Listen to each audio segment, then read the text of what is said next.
Vous êtes là déjà parmi nous, apôtres. Nous parlons avec vous du thème Pardonne-nous nos offenses, aspect tiré du canevas de prière Notre Père.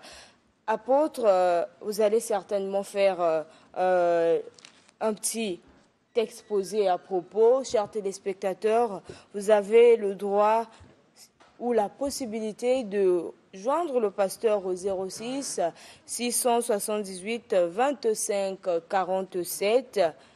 Apôtre, à vous la parole. Merci. Il est juste question de rappeler, sinon de poursuivre notre thématique, notre Père qui est aux cieux. Et après avoir décrypté ou décodé ce canevas de prière dans sa première partie, nous allons vers la fin. Ici, déjà, il s'agira du pardon de péché. La problématique du péché, la notion du sacrifice, et le monde religieux est en train de célébrer la Pâque, justement, de quoi se poser des questions. Pourquoi la Pâque, certains la fêtent comme ça, traditionnellement, culturellement, mais dans l'ignorance. Donc cela tombe à point nommé, parce que pour nous, nous avons une autre signification et un peu de lumière à apporter là-dessus. Notre Père qui est aux cieux, que ton nom soit sanctifié, que ton règne vienne, que ta volonté soit faite sur la terre comme au ciel. Dont nous, aujourd'hui, nous avons vu la provision, la prévision, la vision, alors le pain quotidien. Maintenant, pardonne-nous. Pourquoi le pardon? C'est le point central même de la Bible. Dans les émissions passées, je me rappelle avoir parlé même d'un ancien livre. Je disais à l'époque que la Bible était un livre aussi juridique, tout comme toutes les Bibles, entre guillemets, des civilisations passées, la toute première, la loi d'Hammurabi, et bien d'autres plus anciennes qu'on a citées. Si vous regardez bien, c'était des codes juridiques. Et la Bible n'est pas moins un code juridique. Pourquoi le pardon? Parce que dans toutes les cultures, dans toutes les religions, à cause de ce vide existentiel, l'homme chassé à cause du péché, ça veut dire la transgression de la loi. Ici, nous sommes dans le domaine juridique. Depuis le jardin d'Éden, il y a un problème. L'homme a subi une réaction pénale, disons, la punition de Dieu à cause d'une loi qui a été établie, tout comme jusqu'aujourd'hui. La loi existe, Romains 13 le reconnaît, que le magistrat tient l'épée pour punir le malfaiteur et justifier les justes, etc. Donc l'homme était tombé sous la loi de Dieu et du coup séparé. Nous avons Romains 3, verset 23, nous avons Éphésiens 2, verset 1 à 13, si vous voulez. On nous explique que nous tous, nous étions des condamnés à mort. Tous ceux qui marchent sans foi ni loi, ce sont des condamnés déjà à mort. Romains 5, 5 aussi le dit très bien. Donc, tout homme, dans tous les âges, dans toutes les civilisations, même d'instinct, reconnaît qu'il est loin de Dieu, a peur de la mort, a peur du jugement. L'enfer et toutes ces choses, ce sont des dispositions pénales, c'est juridique, ça relève de la juridiction de Dieu. Quand Jésus vient en tant qu'agneau de Dieu, c'est le sacerdoce même, depuis le sacrifice de la Pâque, dans Romains, dans Exode 12, il fallait verser du sang. Ce sont des dispositions juridiques à cause de la transgression de la loi établie. Et Dieu mettait des lois, il fallait verser du sang parce que celui qui commettait le péché était digne de mort, donc on devrait le tuer. Mais au lieu de tuer l'homme, Dieu a mis en place le sacerdoce. Tenez-vous bien, sachez que le sacerdoce est une institution juridique. je dis le sacerdoce. Donc, Bonganga Nzambe, tel que Dieu l'avait institué depuis l'époque de Moïse par la tribu de Lévi, les prêtres rendaient justice. Les prêtres mettaient à la disposition du peuple le pardon des péchés, la rémission des péchés. Par des lois bien précises, il fallait le sang des animaux, etc. Mais la Bible nous explique depuis Hébreux 7, 8, 9, 10 que ce n'était que des dispositions préliminaires en attendant le temps de la grâce. Donc cette grâce devait être manifestée par la mort de Jésus qui remplaçait tous les sacrifices de l'Ancien Testament. Pourquoi le pardon? Je rappelle, vous pouvez nous joindre au 06 678 25 47. Apôtre, le pardon, l'une des clés du royaume des cieux. Sans pardon, il n'y a pas de réconciliation. Mais puisque ce pardon est la clé qui mène à la réconciliation, pourquoi faire recours à la justice aujourd'hui pour régler certains faits? On pouvait simplement pardonner. Bon, Dieu c'est un Dieu de loi. Il veut aussi être révélé, se révéler et être connu comme un Dieu de justice, nous, comme on dit. Et il faut que l'humanité, il faut que l'homme l'adore aussi en tant que le Dieu de justice. Donc, il a établi justement un protocole juridique, le sacerdoce. Comme je dis, c'est une institution. Dieu a voulu révéler sa sagesse, son amour et tout. Il a établi que celui qui péchera mourra. Il a dit à Adam, le jour où vous pécherez, vous transgresserez ma loi, donc ma juridiction, vous mourrez. Il est souverain, il est roi, il rend justice et il a établi sa justice comme telle. Vous mourrez. Donc, vous serez désormais séparés en esprit d'avec moi. Nous avons déjà un appel. Vous êtes en direct du studio 210. Bonjour. Bonjour, madame. Oui, le pasteur, l'apôtre Phila vous écoute. Ah, excusez-moi, je voulais juste savoir, je n'ai pas bien retenu le nom de l'apôtre. L'apôtre Richard Phila Saint-Eude.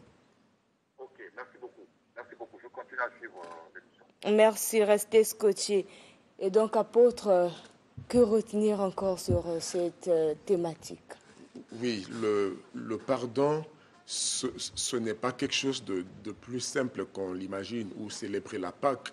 En très peu de temps, on veut juste établir un rapport entre la Pâque célébrée naïvement, juste culturellement aujourd'hui, et la mort de Christ, la problématique du péché.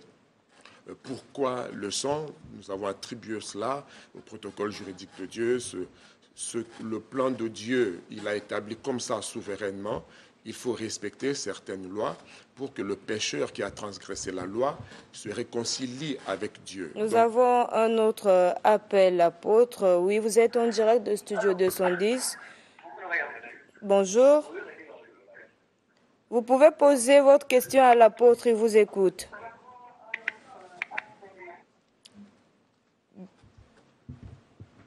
Nous poursuivons, de façon simple, l'homme a péché depuis le jardin d'Éden. Le péché veut dire transgresser la loi. C'est pourquoi je dis, on est là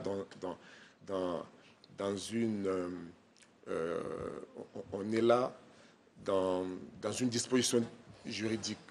L'homme est condamné à mort, séparé de Dieu. Donc la mort, c'est la séparation spirituelle et morale avec Dieu. Et Christ vient pour régler ce problème. Dieu a tant aimé le monde qu'il est venu pour sauver. Un nouvel appel. Vous êtes en direct de Studio 210. L'apôtre vous écoute. Bonjour, monsieur. Je voulais poser une question. Oui, il vous écoute.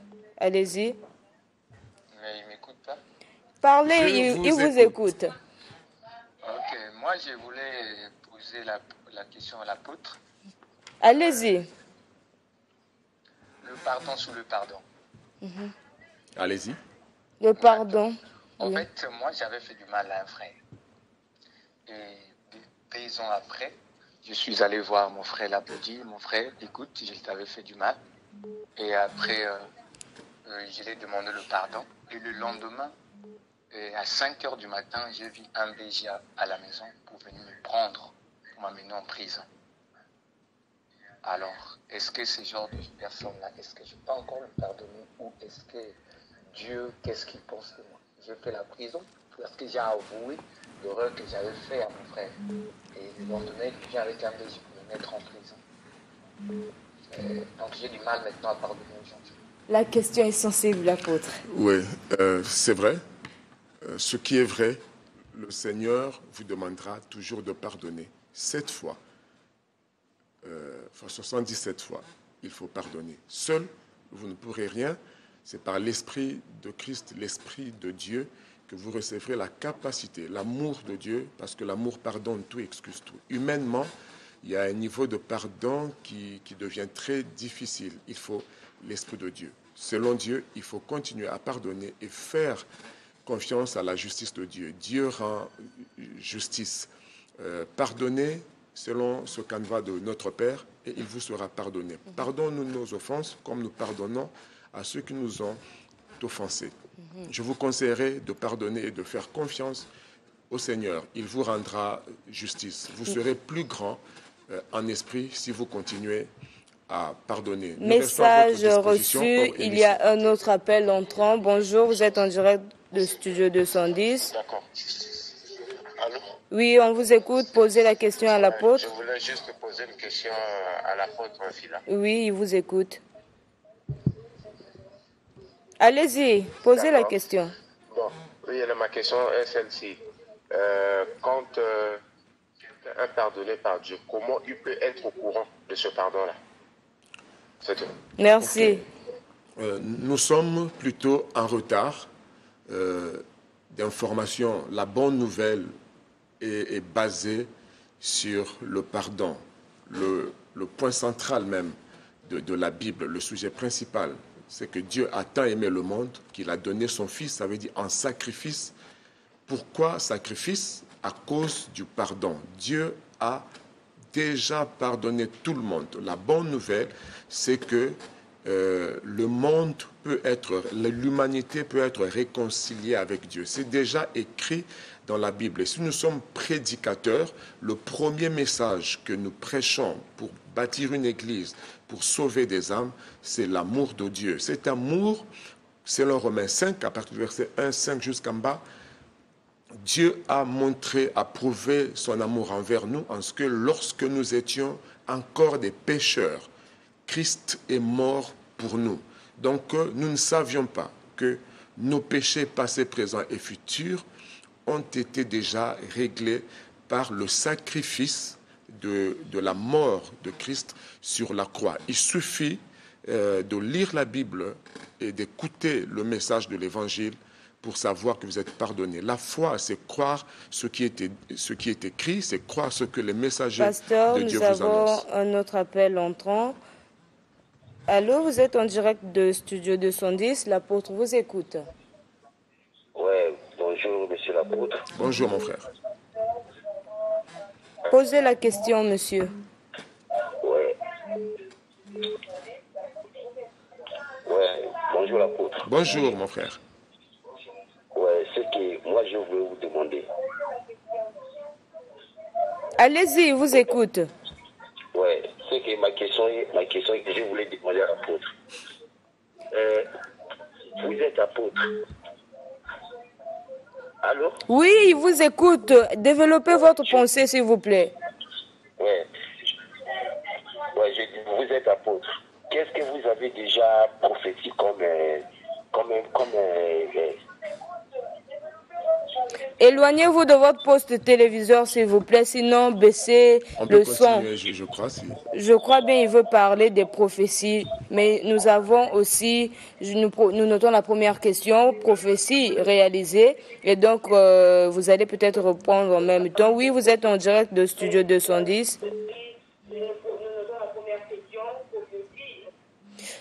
Il est parti. Je vous rappelle, lorsque vous appelez, prière de vous éloigner de votre poste téléviseur ou encore baisser le son de votre télévision. Pasteur, avant de répondre, nous prenons cet appel aussi. Oui, vous êtes en direct de Studio 210. Allô, vous êtes en direct de Studio 210. Plusieurs appels, pasteur, évoluez quand même le temps que je gère ce téléphone. Oui, bon, nous faisons grâce à ce bien-aimé. C'est son droit. Je crois qu'il veut l'épreuve de mon apostolat. Ce n'est pas sur la prophétie que je prouverai mon apostolat.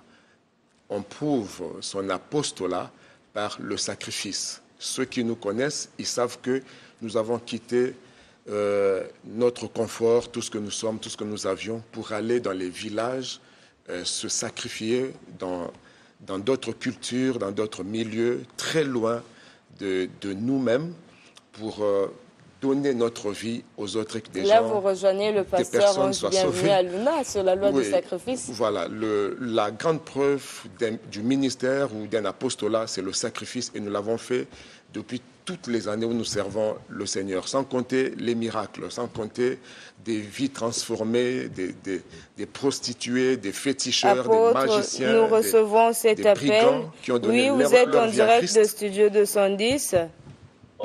J'aimerais poser la question à l'apôtre. Il vous écoute, allez-y. Je voulais demander à l'apôtre, est-ce que le ministère, c'est une entreprise de père, c'est-à-dire Abraham, Isaac et Jacob? Ok. Si vous voulez, ce n'est pas moins une entreprise, ça dépend de votre définition de l'entreprise. Dans Josué 1, versets 6, 7, 8, Dieu bénit Josué en disant, si tu respectes cette loi, okay, si tu obéis à la loi, tu réussiras dans toutes tes entreprises. Donc, au sens élargi, oui, le sacerdoce, c'est une entreprise parce que nous travaillons pour Dieu.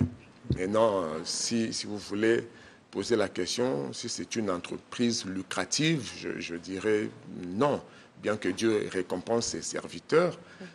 Okay, mais nous ne servons pas Dieu pour de l'argent ou pour un gain quelconque. Nous reprenons cet appel, apôtre, oui. Vous êtes en direct de Studio 210. Oui, on vous écoute. Posez la question à l'apôtre. Bonjour, apôtre. Bonjour, mon frère. Allez-y, il vous écoute. Oui, bonjour, apôtre. Bonjour, je vous écoute, mon frère. Je voudrais poser la question à l'apôtre. Allez-y. Est-ce que quand une personne est partie avec votre femme d'une fois, oui, je parle, quand une personne est partie avec votre femme d'une fois, vous le pardonnez pour la première fois parce qu'il a commis une erreur. Et en seconde, la même personne reprend le même acte. Est-ce que vous pouvez encore le pardonner ou bien en ce moment-là, il faut prendre une décision très, très sincère ou bien il faut toujours continuer à pardonner? Merci pour la question. Bon, tout dépend de la maturité spirituelle du concerné. La Bible recommandera toujours le pardon. En même temps, si c'est un cas d'adultère consenti de la part de la femme, si vous répudiez, vous ne péchez pas, mais si vous pardonnez, vous en sortez bien plus grand que cela. Notre réponse sera le pardon et encore le pardon. Dieu vous fera justice en tout cas. Un autre appel, apôtre, aujourd'hui nous en avons assez. Vous êtes en direct de Studio 210. Oui, bonjour. Oui, bonjour. Bonjour. Bonjour, le studio 210. Oui, on vous écoute. Posez la question à l'apôtre. Oui, je pose la question à l'apôtre. Quand on dit le pardon, bon, quelque part, on dit facile à pardonner, difficile à oublier.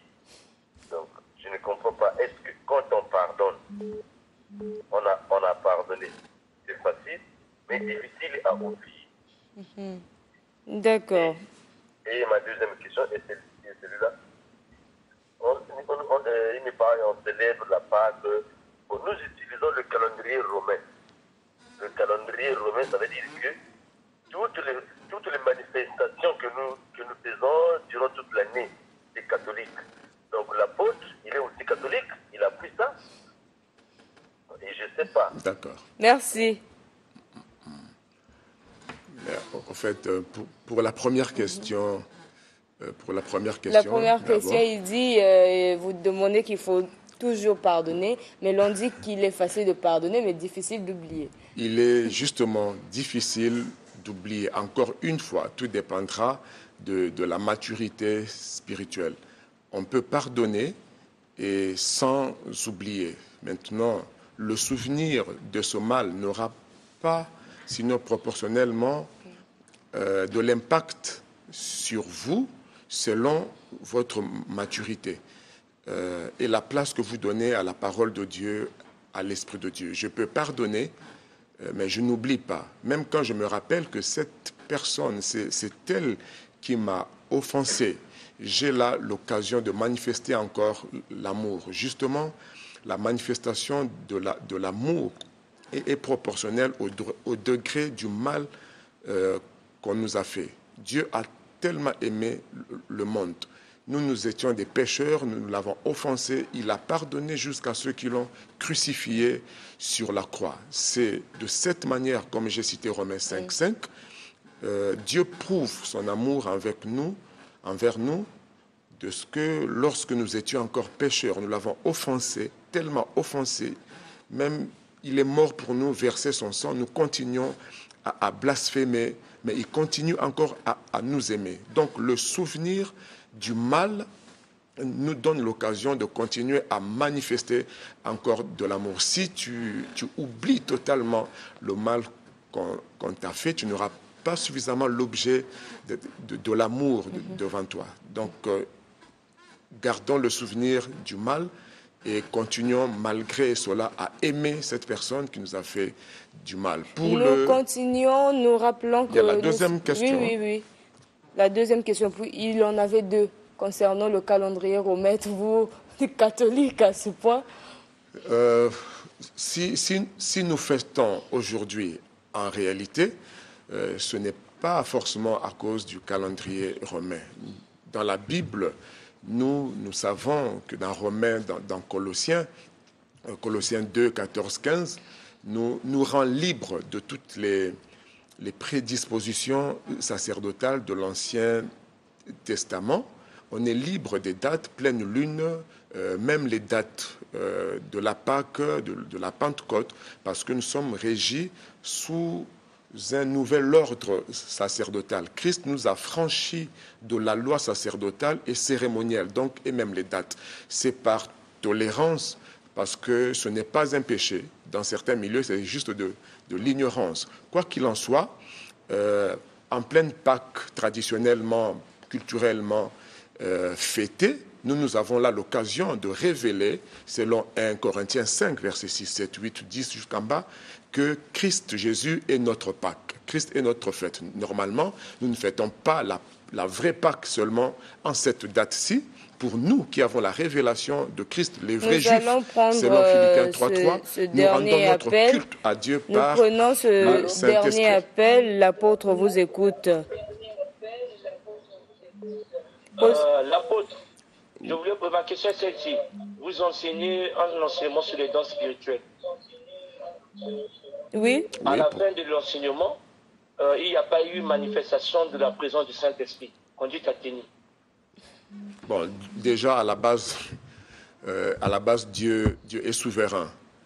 Il est bon, il est souhaitable de passer de la théorie à la pratique, tout comme d'autres séances pendant nos réunions peuvent être juste théoriques s'il n'y a pas de temps. Si c'est voulu, il n'y a pas de problème. Mais si c'est un déficit charismatique, il y a problème. Il faut lier la parole à l'acte. Lorsqu'on parle de la puissance du Saint-Esprit, de la guérison, comme nous venions de le dire il y a quelques jours, affirmer et laisser le Saint-Esprit confirmer. Il faut la bouche et la main de Dieu. C'est souhaitable, mais ne vous en prenez pas forcément outre mesure à ceux qui ne dégagent pas la puissance de Dieu tout de suite après avoir prêché. Donc, honorer les grâces. Vous êtes nombreux à nous appeler, mais nous sommes pratiquement à la fin de cet échange avec l'apôtre Phila Saint-Eudes autour du thème « Pardonne-nous nos offenses ». Pour terminer, apôtre, pour ceux qui pardonnent toutefois, n'est-ce pas, une façon d'épauler le pécheur à continuer à faire ses mauvais actes? Non, il faut laisser le pécheur avec sa conscience. Nous sommes toujours bien plus grands si nous continuons à pardonner. Dieu est juste. Pardonnez et pardonnez encore. Si vous citez cette prière comme répétition, vous serez défié par cette disposition. Pardonne-nous nos offenses, comme nous pardonnons. Comme vous continuez aussi à pécher, vous êtes toujours faillible, vous avez besoin du pardon de Dieu. Pour obtenir le pardon de Dieu, il faut aussi continuer à pardonner. Mais sans le Saint-Esprit, l'Esprit de Christ, cette vie de pardon continuel est quasiment impossible. Charnellement, le pardon n'est pas facile. Demandez certes la présence ou l'aide du Saint-Esprit. Message compris, apôtre Philas Saint-Eudes. Comment continuer à échanger avec vous? C'est votre numéro 06 903 51 14. Nous avons parlé du thème « Pardonne-nous nos offenses ». Cet aspect tiré du canevas de prière Notre Père, c'est donc la fin de ce plateau. Restez des nôtres parce que tant d'autres surprises arrivent. Bon dimanche chez vous.